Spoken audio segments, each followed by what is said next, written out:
Look at this map. These red zones, they're believed to be the blood of thousands of civilians who were killed. This is El-Fasher in western Sudan, a city that once echoed with life, now silent and broken amid a brutal civil war. In late October 2025, international reports began to emerge.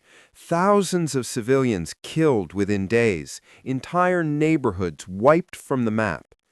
The United Nations called it a catastrophe unfolding in real time. This is not a story of politics or power. It's a story of a crime against civilians and against the simple right to live. Hello, and welcome back to Dark Crimes Real.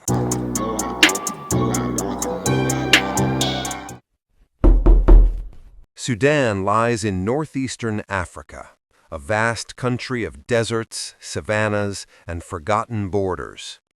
For decades, it has stood at the crossroads of hope and conflict. In 2019, its longtime ruler, Omar al-Bashir, was overthrown. A new path toward democracy seemed possible. But in April 2023, power once again slipped into the hands of men with guns. Two forces, both Sudanese, turned their weapons on each other. The Sudanese armed forces, led by General Abdel Fattah al-Burhan, and the Rapid Support Forces, commanded by Mohammed Hamdan Dagalo, known as Hemeti, once allies, now enemies. Their struggle for control plunged the country into civil war. Towns burned, markets emptied, and millions fled their homes. And in western Sudan, in the region of Darfur, the violence carried a darker echo, one the world had heard before. In 2003, in this same land, another tragedy unfolded. Here in Darfur, government-backed militias known as the Janjaweed attacked villages, burned homes, and killed without mercy. More than 300,000 people were killed. Over 2 million were driven from their homes. The world called it genocide. The International Criminal Court charged Sudan's then-leader Omar al-Bashir with crimes against humanity, but justice never reached the desert. 2 decades later, the Rapid Support Forces, born from the same militias that once terrorized Darfur, have returned to this region, and once again, civilians are the ones dying. For the people of Darfur, the past was never buried. It was waiting to return. El-Fasher, the capital of North Darfur, a city once known for its markets, its schools, its crowded camps for people who had already fled other wars. By mid-2025, it was surrounded. Roads were cut, water and electricity were gone, and food was running out. For months, the Sudanese armed forces held parts of the city, while the Rapid Support Forces closed in from the desert. Tens of thousands of civilians were trapped in between, families hiding in basements, hospitals filled beyond capacity. According to the United Nations monitors, shelling intensified through October. Entire neighborhoods were reduced to rubble. The last supply convoy reached El-Fasher in early October. After that, silence.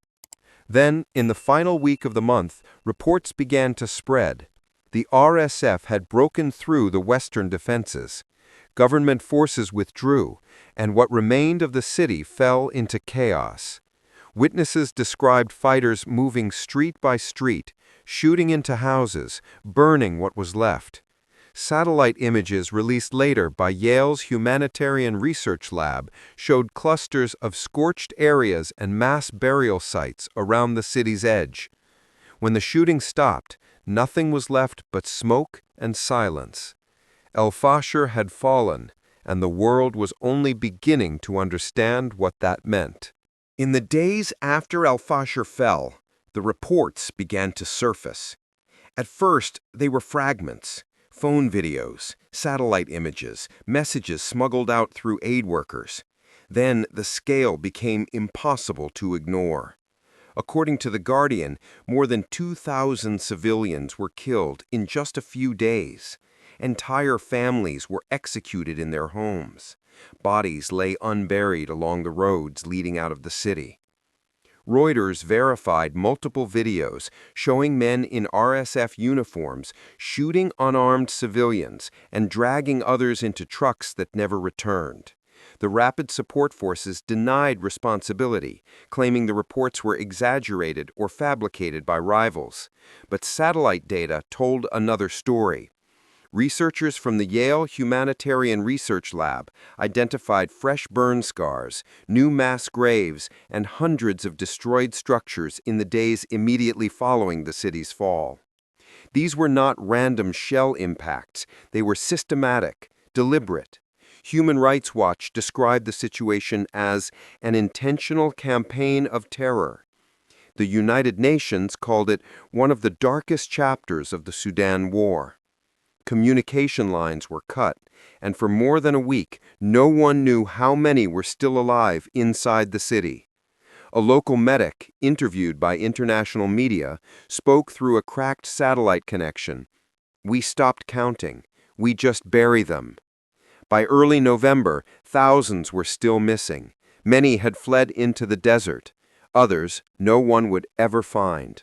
No foreign journalists were allowed in. No humanitarian convoys reached the city. And while the world debated what to call it, on the ground, it had already been named: a massacre. When the smoke cleared, the numbers spoke for themselves. Numbers no one wanted to believe and no one could ever forget. To understand the horror, we have to ask one question: why? Why would anyone turn their guns on civilians? Investigators from the United Nations and Human Rights Watch believe the violence in El-Fasher was not random, it was targeted. Driven by fear, revenge, and the same divisions that once fueled the war in Darfur. Many of the victims belonged to ethnic groups accused of supporting the Sudanese army. In the eyes of the attackers, being born into the wrong tribe was reason enough to die. Others were killed simply because they stayed, because they refused to abandon their homes when the city was surrounded. Witnesses described a pattern: house-to-house searches, executions, looting, and the destruction of entire neighborhoods linked to rival communities. Analysts called it collective punishment, a way to erase resistance by erasing the people themselves. But beyond politics or ethnicity, there was something more terrifying: the absence of any law, any command, any restraint. When authority collapses, power belongs to whoever holds the gun, and in El-Fasher, that power was absolute. Inside El-Fasher, life was collapsing long before the city fell. For months, people lived under siege, cut off from electricity, water, and medicine. The markets were empty. Hospitals ran out of supplies. Families survived on what little grain they could grind by hand. When the shelling started, entire neighborhoods disappeared overnight. Those who could run fled toward the desert. Those who couldn't stayed behind, hiding in schools, basements, and the ruins of mosques. A United Nations report described the city as a trap for civilians. Aid convoys stopped at the outskirts. Drivers refused to enter after hearing the gunfire. One doctor, speaking through an unstable phone connection, said, "We are treating people with no anesthesia. We are losing children every hour." At the city's main hospital, generators failed as the wounded kept coming. Some patients were left on the floor, bandaged with torn sheets, waiting for help that never arrived. According to the International Organization for Migration, more than 36,000 people fled from El-Fasher toward Tawila in just a few days. But many didn't make it. Witnesses told of families collapsing on the road, their bodies left behind in the heat. Across the desert, the air smelled of smoke and dust. a reminder of what they had left and of what could never be returned. They weren't soldiers. They weren't part of any side. They were teachers, shopkeepers, mothers, children, just trying to survive another day. But in El-Fasher, survival was no longer possible. When the news finally reached the outside world, the response was slow and divided. The United Nations condemned the killings, calling for the immediate protection of civilians. The Office of the High Commissioner for Human Rights described credible evidence of summary executions and mass graves. The International Criminal Court announced it was collecting testimonies and satellite data to determine whether war crimes had been committed. But on the ground, nothing changed. No peacekeepers, no aid corridors, only more people running from a city already destroyed. Humanitarian agencies warned of famine and disease spreading across Darfur. The International Committee of the Red Cross called for safe access. Their trucks waited for days, stopped by gunfire and shifting front lines. Governments issued statements. Diplomats expressed concern, yet convoys stayed where the roads ended.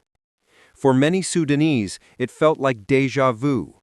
2 decades earlier, the world had made the same promises after Darfur, never again. Now they were hearing those words once more, as if nothing had changed. Human Rights Watch said it plainly: failure to act will make the world complicit. But action never came. And while meetings continued in distant capitals, El-Fasher remained silent, its survivors left to bury their dead alone. By early November 2025, the guns in El-Fasher had quieted, but the killing had not stopped.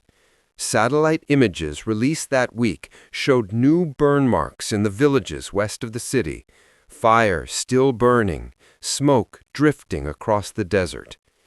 The United Nations estimated that tens of thousands were still fleeing the area. Many walked for days through the sand, carrying only what they could hold in their hands. Some reached the town of Tawila, others never arrived. Humanitarian groups described the situation as catastrophic. Water was contaminated, food stocks gone, diseases spreading through the camps. Without medicine, small wounds became fatal. Entire communities had vanished. Those who survived spoke of villages emptied overnight, houses looted, wells poisoned, schools turned into graves. One local elder told reporters, "We used to have names for every village.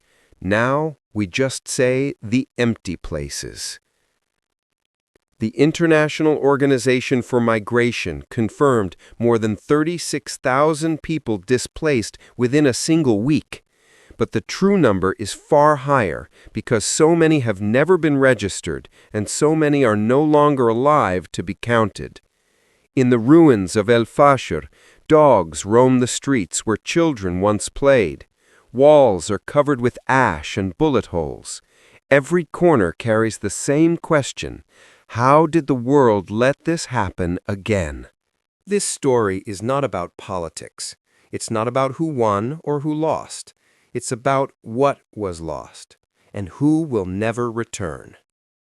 In El-Fasher, thousands of civilians were killed, not as soldiers, not as enemies, but as people who happened to live in the wrong place at the wrong time. The world will argue about the details, about who gave the orders, who fired the shots, and what to call what happened here. But for the families who buried their dead with their own hands, those questions no longer matter. Because beneath the politics and the silence, there is one simple truth. Taking the lives of innocent people is never justified. Not in El-Fasher, not anywhere. The ruins of this city stand as a reminder of what happens when humanity disappears from war. We take no side. We don't speak for power or for nations. We speak for those who can't. And for them, we remember.